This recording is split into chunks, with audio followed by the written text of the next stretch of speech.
In this video tutorial, we will learn about the surface area of a cylinder. So here you have a diagram of a cylinder, and when you're trying to find out the surface area, think about being able to cover um, the space at the top of the cylinder, at the bottom of the cylinder, as well as the space around the cylinder.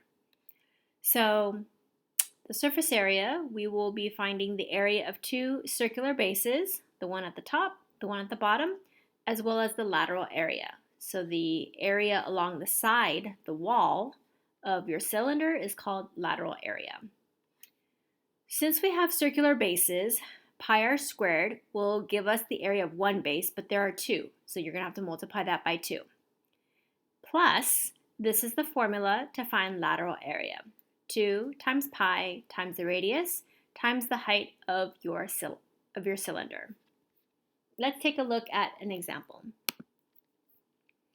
So we are trying to find out the surface area. The facts that we know is that the cylinder has a diameter of 4.2 meters and a height of 7.8. We will be using 3.14 for pi and rounding only the final answer to the nearest tenth.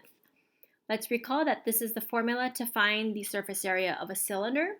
Let's take our information and replace it into the formula.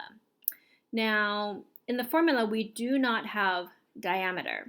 However, you're supposed to know by now how to find the radius if you are given the diameter, which is simply divide the diameter by 2. So we've got 2 times pi, which is 3.14, times the radius of 2.1.